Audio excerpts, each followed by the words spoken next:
Thanks so much for your lecture. It was really fantastic, and I hope that the students watching have enjoyed it as much as I enjoyed watching it over the last few days.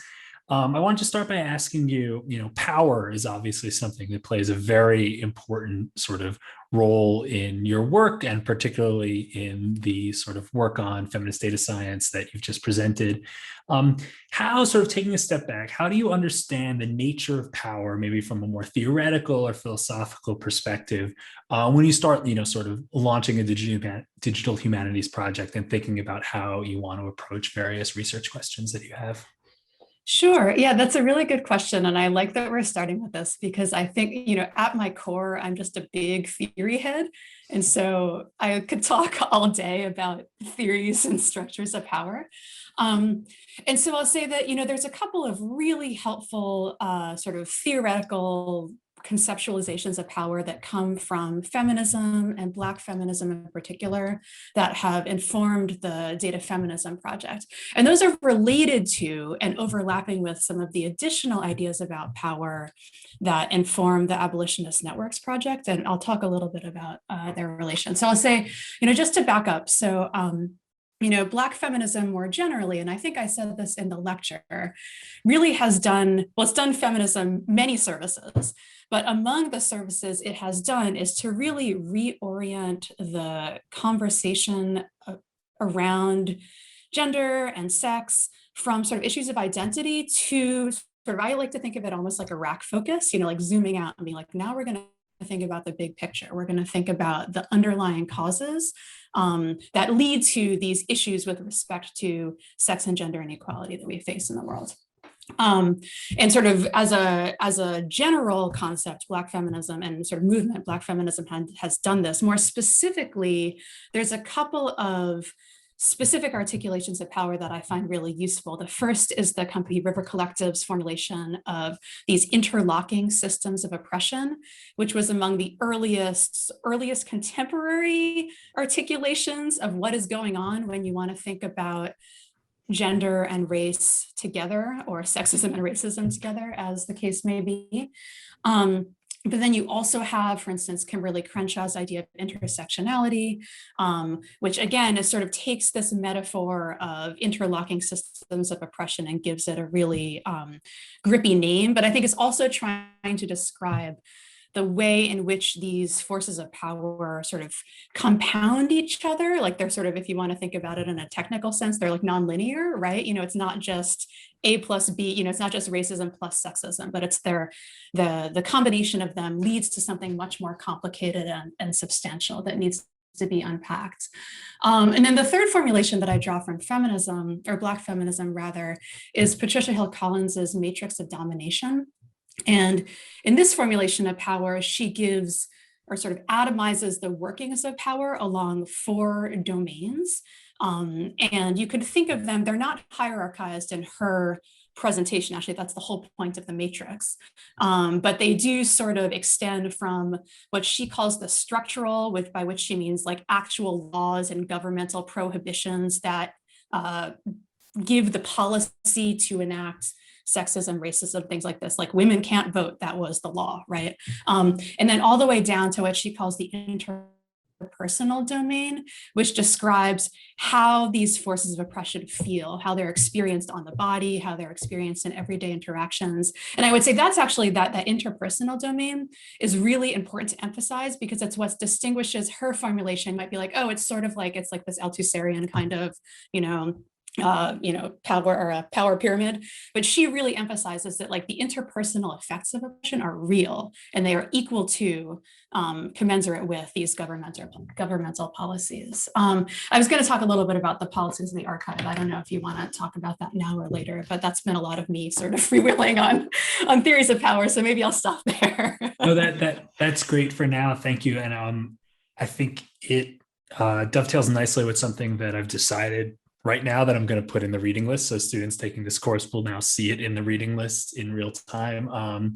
There's a really great paper by Liam Bright, Daniel Malinsky, and Morgan Thompson that they wrote when they were grad students, actually, at Carnegie Mellon, causally interpreting intersectionality theory, that uses Bayesian networks to actually model intersectional systems of power and oppression. So that's sort of bringing it back into the kind of quantitative domain in interesting ways Oh, that I would super. I'll encourage check that people out. to. I would encourage people to look at that as part of this course as well, because what you say about sort of starting with intersectionality as the way that you think about power is, I think, so interesting. And really different maybe from a more traditional approach where you might like start with, say, Foucault and then build up to intersectionality. The fact that you're actually starting there is, I think, very cool and speaks to the kind of real social situatedness of your work. Even though it's deeply theoretically grounded, it's sort of the theory from the start is meant to sort of situate in sort of the here and now and the power structures that we deal with in the here and now. I should say that was intentional, right? Like so much Yes. of the feedback we got from historians and philosophers of science was, where's Foucault? And, like, I know my Foucault, Right. but we really decided it was important if we were going to take seriously this idea of oppression and data being tied to systems of oppression, that we lead with Patricia Hill Collins primarily, because she's done most of the work to articulate that terrain. Very, very cool. Thank you. So if I could switch Yeah, gears now I'm to ask the curious. second question. Simon, did you want to cut Yeah, in? yeah, no, no. This is Okay. something that's really helpful for me because so much of data science work, from just from the purely practitioner's point of view, right? We're looking at patterns in data, right? We're looking at the ways words are being used, the context in which words are being used, and Lauren, when you're talking about the sort of underlying theoretical framework for thinking about power. Um, it seems like what you're talking about there is, use words like oppression, right? Power is the ability to do things to other people through different modalities. And one thing that struck me that was very interesting about the newspaper work is that, of course, one way to do things to people is to induce them to think things or induce them to speak in certain ways. That's a different form of power from inducing them to, serve you food, right?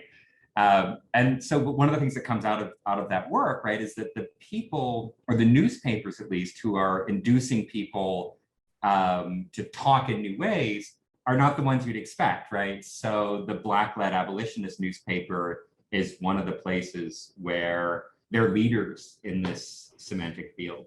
So how do I sort of make sense of that, right? On the one hand, there's this notion of power, which is the ability to dominate somebody, physically or epistemically. But then it seems like somehow this is flipped in your results. Is that making sense? Yeah, I mean, that's a really interesting question. And this is where these sort of theories of power intersect with questions of sociolinguistics, which is really my main collaborator, Jacob Eisenstein's, one of his main areas of research.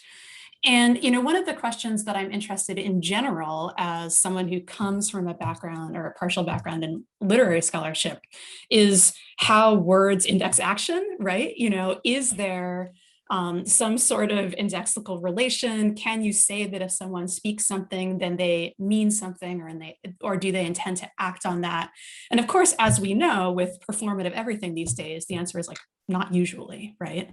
And yet, we have to, I think, for our analyses of the past to go forward, we have to put some weight in the belief that when certain things are articulated or put into writing, that they do reflect some sort of deeper philosophical or ideological conception. And I do think, I actually have there's going to be a sort of version of the Abolitionist Network's paper coming out soon in public books, where we connect some of that work to all of the commentary right now that's going around.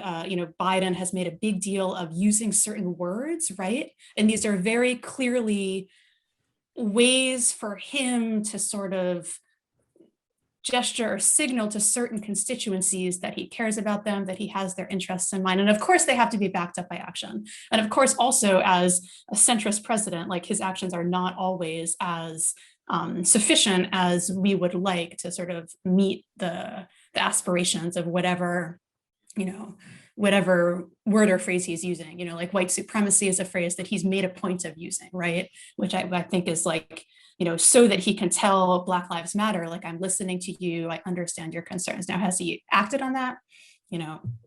verdict is still out.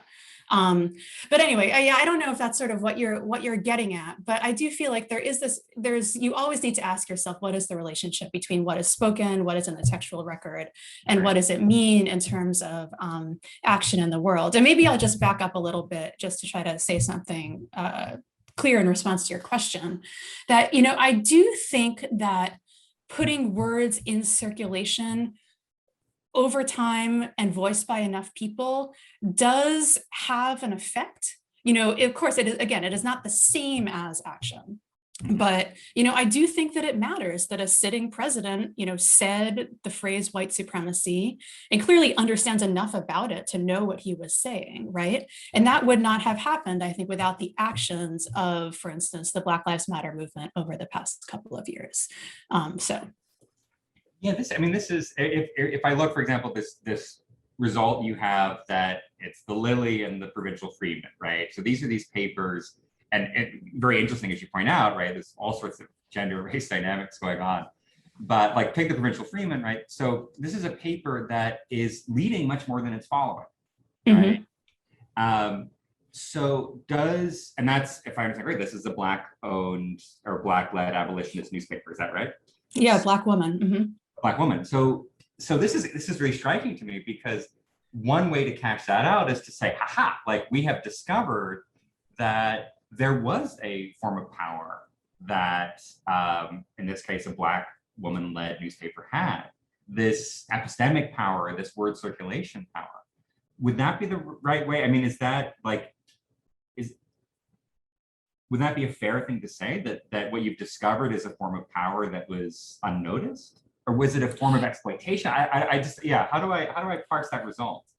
Yeah, so I would say it wasn't yes, it is a form of power. Absolutely. I think that the power to shape discourse is a power. And again, a lot of the historical work on abolition, the qualitative work, has focused on especially how Black-led activist movements in the 19th century did most of the work to expand or make more capacious these otherwise pretty narrow definitions of these terms. Like, to a white person, abolition just meant legal emancipation, right? Because that's what they were thinking. They were like, oh, people were enslaved. If we emancipate them, they will be free.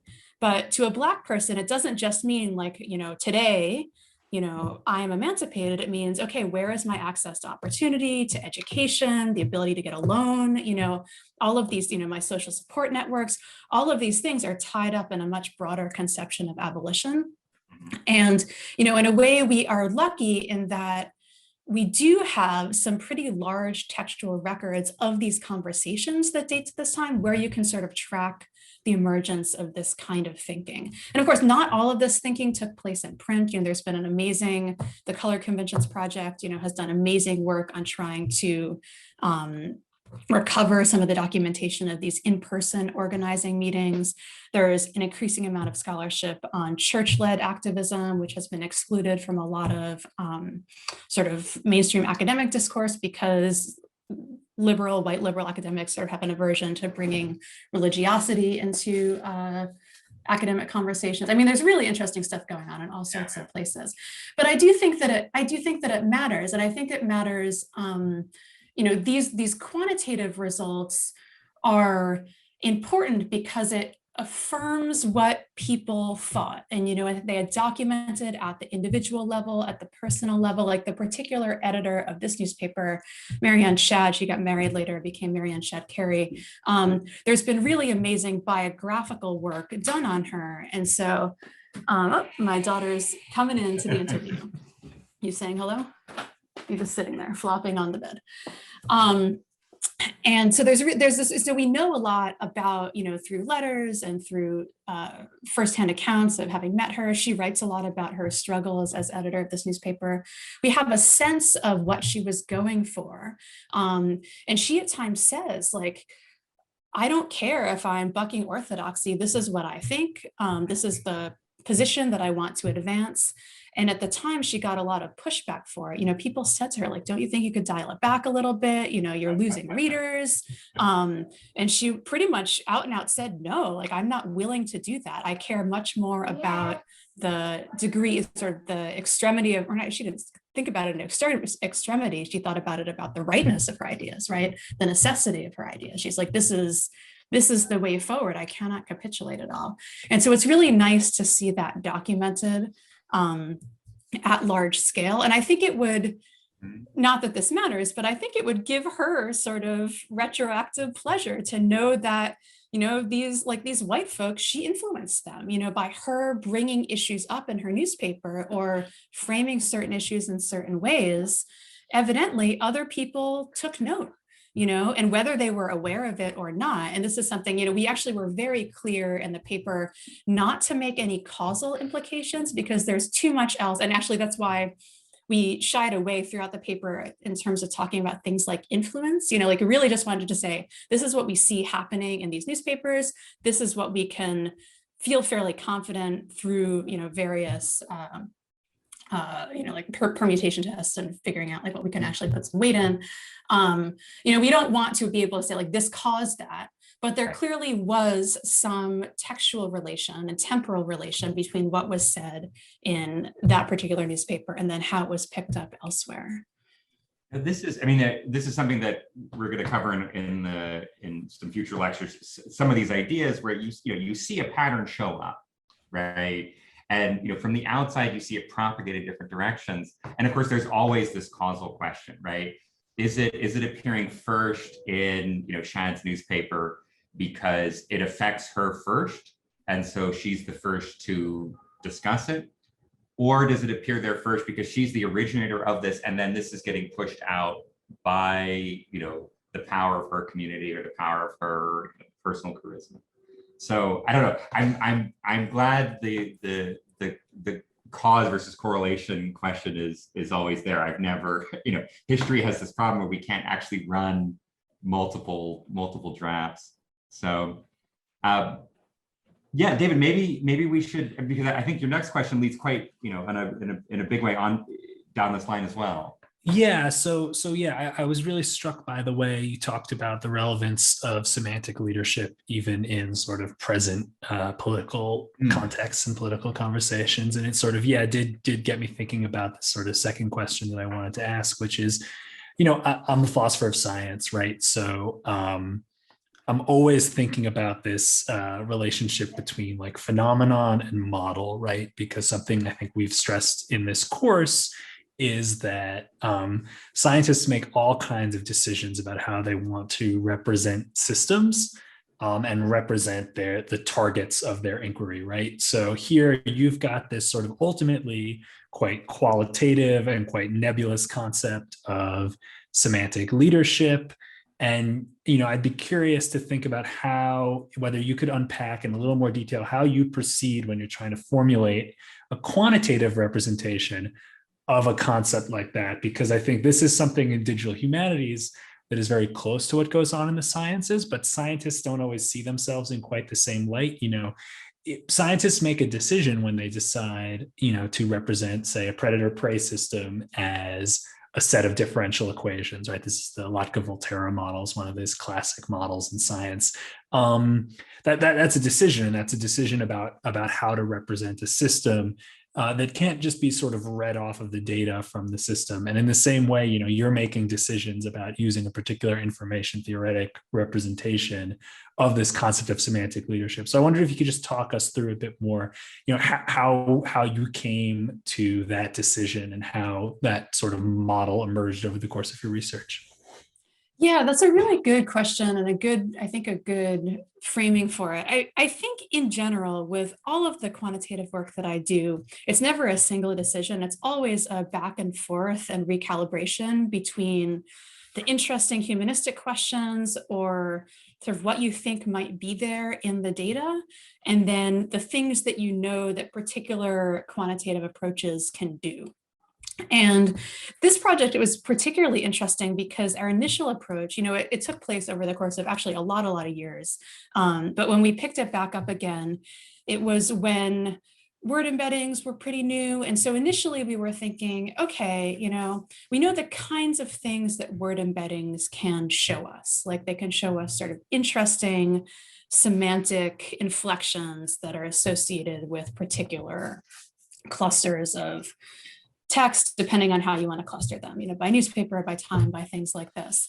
And initially, I'm trying to remember. I should have thought back about this before we started talking about this. But I think what happened initially is that we just looked at the embeddings of particular words as they compared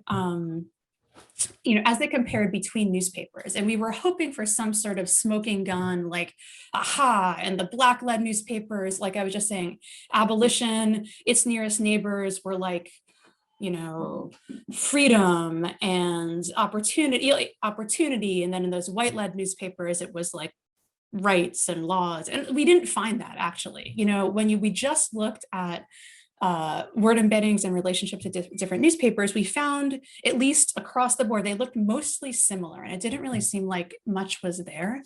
And so then we had to go back to the drawing board again, because we knew historically and qualitatively that there were really meaningful differences within these newspapers, or like there had to be, all of this qualitative research was telling us organizing looked different depending on whether it was black led or white led, or whether it was led by women versus led by men, or whether it was multiracial or multi-gender in its composition. There's so much really rich historical scholarship in this area. And so we just knew something had to be there. And that's when actually Jacob and Sandeep had the idea to take this measure that they had developed for an entirely different application. It actually had to do with linguistic innovation in relationship to citation counts. And they wondered like, oh, hey, I wonder if we could apply this here, what would it show? And so it took a little bit of adaptation just because we were working with slightly more heterogeneous data. And by heterogeneous, I just mean like there were just tons of gaps. All of these newspapers, they would stop and start, they overlapped for very short amounts of time. Sometimes they published a lot, sometimes they published a little. So it was much different than a data set that was just, we scraped every paper from archive between 2005 and 2015 or whatever.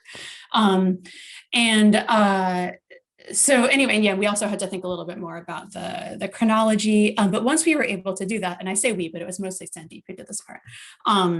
We actually did start to get some interesting findings, but then it took a little bit more time even to figure out sort of if we had reached the end of what we could say, right? Because we did, so one of the things that we did is we initially pulled out a list of all of the words that we had determined to have significantly or statistically significant changes within the corpus. And this was not all the words, and actually didn't include words we were hoping to find, like abolition. But we did, we scanned the list of like the top 2,000 words that had passed through all of our tests. We're like, okay, we can put some weight in this result that this word definitely changed within the corpus with statistical significance. And some of those were interesting. And some of those could be connected back to larger arguments, but it didn't seem like the full story had been told yet. And so that's when we had the idea. And again, this was actually mostly Sandeep's idea to bring in a network analysis approach to say like, okay, we have these really nice leader follower pairs. What you can do with pairs of data with weights between them, you can induce a network. And so that's actually when some of the really interesting stuff started to show up with these aggregate language counts. And I should say, actually, I should back up a little bit. It wasn't just like, oh, let's induce a network. It was one of the things that we noticed that among these 2,000 words that we reviewed, only a handful of them were like juicy, meaty, ideological words, right? The vast majority of them were seemingly anodyne, everyday words. And there is actually some research in sociolinguistics, which has talked about how in general, it's believed that like women change language more than men. And this has to do with sort of frequency of language and the range of types of conversations that they're having. And so we had sort of these general ideas that there could be something there in these everyday words versus the ideological words. But we needed a way to sort of to capture that. And that's when we started looking at these aggregate counts. And that's really when some of the, in my opinion, some of the most interesting findings emerged, not only the positive sort of like feel good findings, like we wanted to find confirmation of what qualitative researchers have been saying about Black-led abolitionist movements in the 19th century, but we also found that these quite racist white women abolitionists and suffragists were also influencing the language, right, of the abolitionist movement. So that's actually something I want to spend a lot more time thinking about in the qualitative space. It's like, what does it mean that you sort of can't trust the language of these white women abolitionists, even as they are inflecting the movement in this way? So Simon, this sort of connects to your earlier question about like, what's really going on there. And I think the short answer to that is don't know yet. Well, there's an interesting thing that comes up here, Lauren, and it's what strikes me is you have that big list of 2,000 words, and it's something we sometimes come across when you look at, like, say, political language.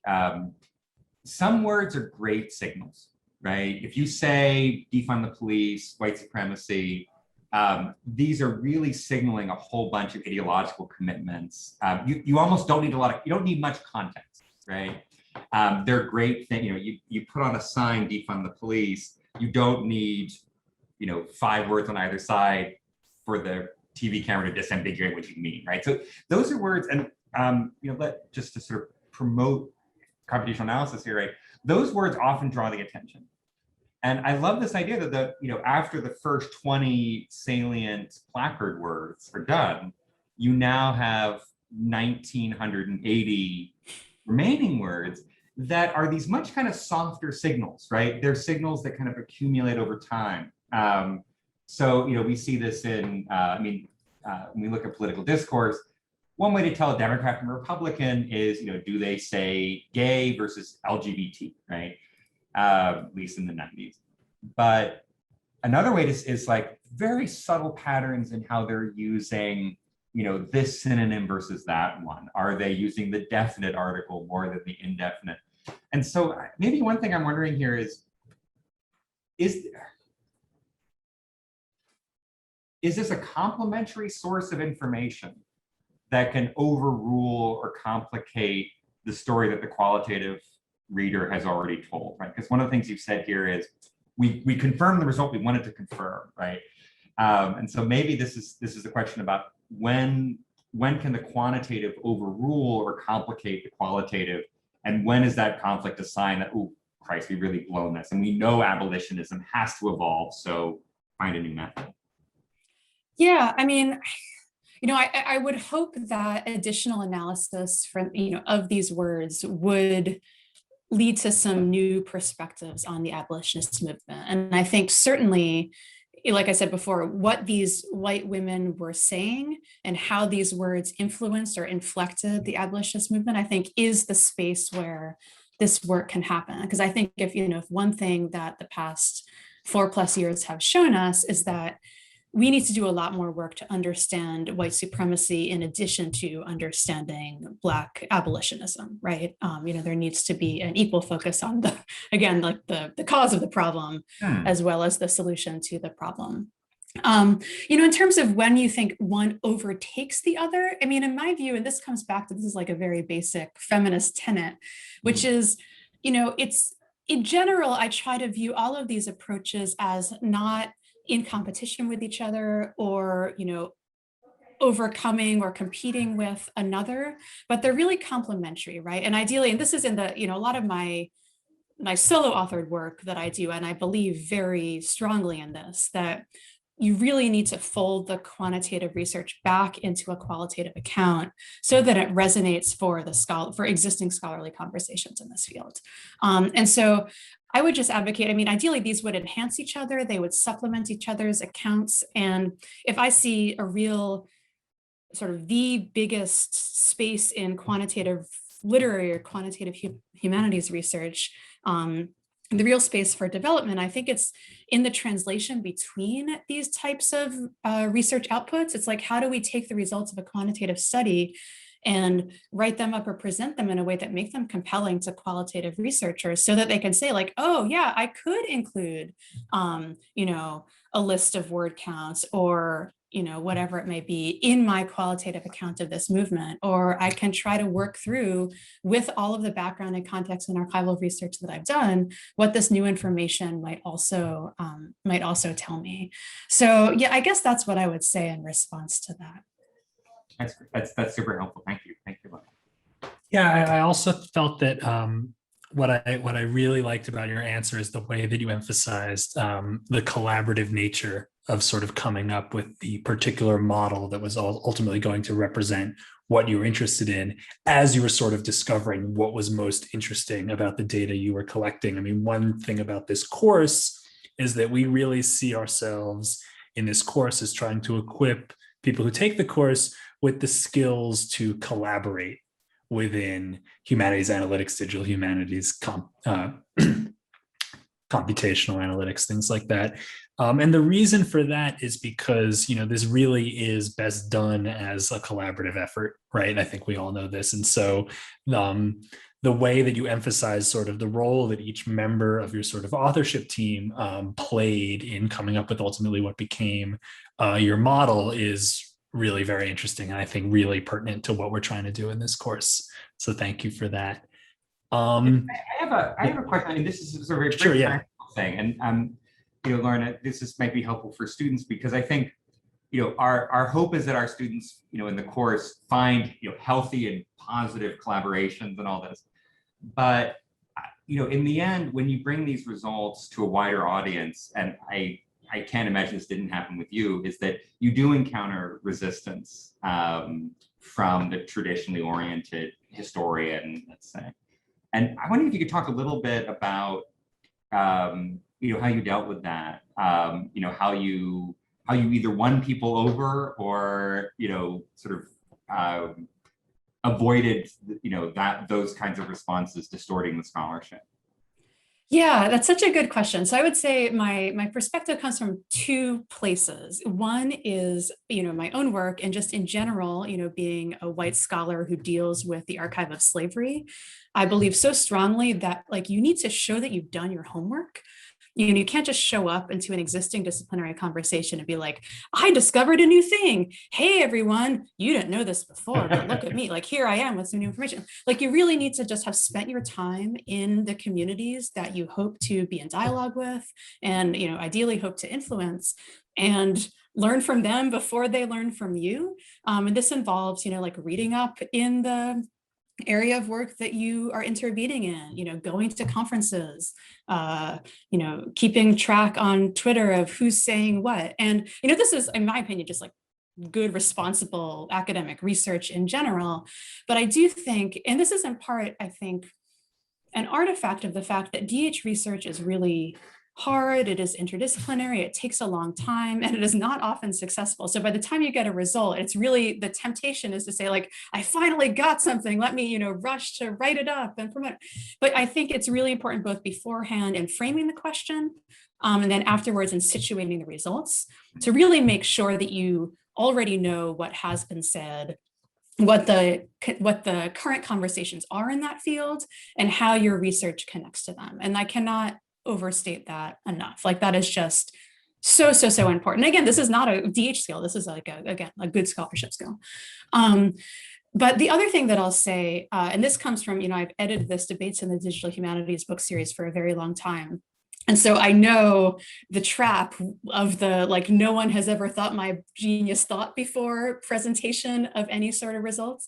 So often when we get abstracts or first drafts, the temptation is to say, people have been talking about that thing over there, but no one has ever considered this thing over here that I, myself have thought about. And the reality is look, academic institutions have been producing scholarship for centuries, if not millennia. And so there is almost certainly someone who has thought your thought before. And again, this goes back to what I was saying about ideas not being in competition with each other. But in my opinion, it is so much more valuable when you can come in with the presentation that is saying, look, here's what's been done so far. Here's what's been established. Here are some open questions. Here is how my result complements, extends, enriches the work that's been done. And again, and that not only is that fine, but in my opinion, again, that is better research because it more accurately contextualizes what you have found. It doesn't overstate your claims. It makes the takeaway more legible and more usable to future scholars. And so that's sort of how I approach things. You know, and that said, some people, and I respect this view, especially when you're dealing with data that connects to people, that connects to trauma, that connects to the flip side, like richly lived lives, just do not believe that data can in any way be commensurate with the richness of that experience. And that, like, that's okay, you know, and I think that's another thing that as scholars, we need to be a little bit less fragile when it comes to presenting our results. And if you have confidence and you feel that you've proceeded through your work in sort of an ethical and intentional way, and you stand behind your approaches, then if someone wants to take issue with it, I mean, I think it's important to listen to complaints and concerns. But ultimately, like, you don't always need to agree with people who disagree with your methods. I think it's important to, if they're coming from, again, you know, we're not talking about like misinformation and, you know, post-fact people, but like if people have legitimate ideological concerns with your methods, like that's fine. That's honestly probably good to hear those concerns so that they're sort of always sitting on your shoulder when you do future work. Thank you. That's really good one. Yeah.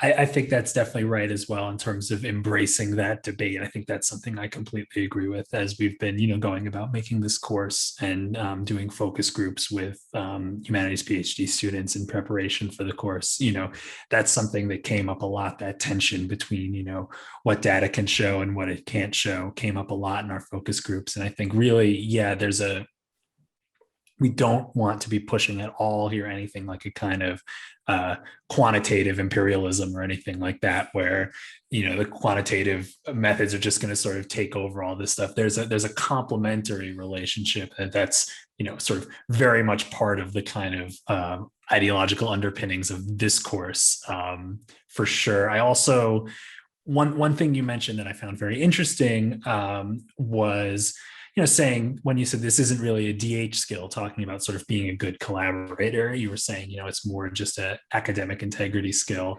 And you're also talking about, you know, sort of knowing what people have said before and having that humility about sort of where your work fits into things. You know, every field is different, but, you know, coming, you know, my PhD is in philosophy, and coming out of philosophy, like two things there. One is there is still a lot of emphasis on solo authored work as being kind of the gold standard. And I suspect at least some other humanities do have this issue as well. And the second thing being that citation norms in philosophy are very bad. And it's sort of well known that philosophers don't really cite all the relevant philosophy when they write papers, to say nothing of you know, things outside of philosophy that they might be citing.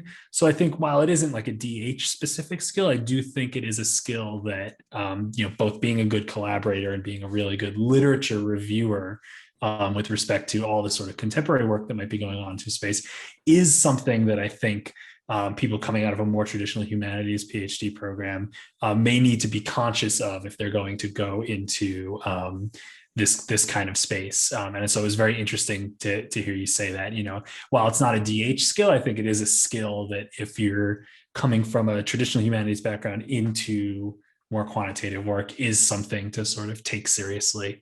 And this is speaking, you know, philosophy is kind of in this weird place vis-a-vis the rest of the humanities, but, you know, as a philosopher, that's been my experience, certainly. Right. So I wanted. This sort of brings me up here, which is it's sort of interesting, right? So we've talked about the humility side, right? And absolutely, let's all be very humble. But you know, there's the other side of this course is that, you know, these really are different, at least different ways of knowing old things, or they're new ways of approaching objects that people have looked at a great deal before. And so I'm wondering why maybe, you know, just briefly, you know, epistemically, what's new, right? You know, is this, you know, like, is the computer just another slightly obtuse historian that we can just, crank up to speed. Like, what new forms of knowledge is the kind of work you're doing giving historians? So that's like a very non-humble, I gotta, sort of ask you to be non-humble for a moment, or at least, yeah, what's new about this as opposed to, let's say, supplementary or enhancing? Yeah, I mean, I think this goes back to these questions of scale, right? And what it is possible for a single person to perceive as a reader or a scholar versus what you can perceive only in aggregate, or patterns that emerge only when you sort of bump yourself up a level. And I do think, that is a new way of looking at things. I think the challenge, my daughter thinks we've been talking for too long. You want to... But yeah, I mean, absolutely. I think like this is, one of the, so yes, I would say very, to sort of sum up, because I'm being kicked off by external forces here, that, this, I would say scale is the biggest difference here, but I would sort of counsel people or encourage people to not just think about it in terms of this question of like distance and close. For me, what's really exciting about the ability to operate at multiple scales beyond that of the individual text is that you can surface all sorts of abstract patterns and structures that you couldn't necessarily see from, again, just from reading up close. And so, one of the things that I'm really interested in are patterns of labor. There are certain types of efforts that are not legible as labor if you only can perceive them in a single instance. But if you can aggregate them, then the significance and the impact and the extent of that labor comes into view. And this is something, and again, I think also this is sort of coupled with these questions of what are the gaps in the stories that we tell when we draw from individual sources. We certainly know that there are gaps in those stories because there are gaps in the archive. And we didn't really get a chance to talk about this, but that's like another whole set of questions of power, which is those that control the archive and what texts we have to work with in the first place. But I think there's a lot more work that can be done to try to conceptualize or even give shape to what we don't know. And it won't fill in those gaps, right? Like the gaps are still there, but if we think about what we're working with at a different level of scale, we might be able to say, okay, here's a really meaningful absence that we can then sort of infuse with meaning because we know it to be an absence of this size and shape. This kind of thing, I'm thinking back maybe, and I know we need to wrap up soon, so maybe I'll close with this. When we were writing Data Feminism, we had a whole chapter, it was actually about data visualization, but we were essentially arguing for the sort of dangers and cautions that come with, we were talking about this in terms of Donna Haraway and the God trick. So this idea of like believing that you are all seeing and all knowing from a distance.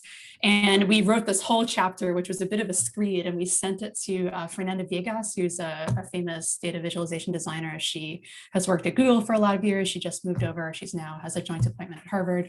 And she wrote in an email and she was like, hey, wait, I actually think that this ability to view data as a distance, this is a superpower. And it's actually one of the superpowers that I cherish the most. And I think in that characterization, she really pointed to the fact that, you do get tremendous power when you are able to aggregate, when you're able to abstract, when you are able to sort of take this big picture view, but sort of, like superpowers, like they can be used for good or for evil. You really need to think about what you are doing when you are deploying these approaches. And again, this comes about how does it fit into existing scholarship? How do you make sure that you don't overshadow existing accounts that by scholars who have worked so hard to surface these really crucial individual stories? And again, it's all to supplement, like our goal is shared, it's collective, right?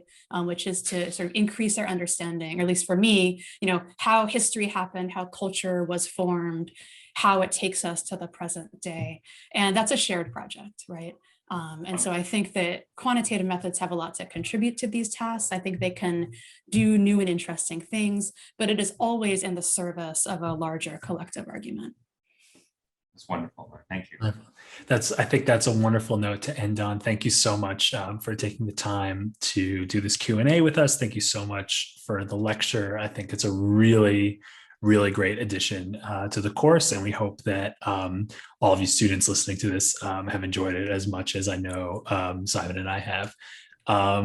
Right, so I guess we can sort of stop the Q&A there, and yeah, thank you very much, Lauren. Hey, Super, thanks. Yeah, this was really fun. Yeah.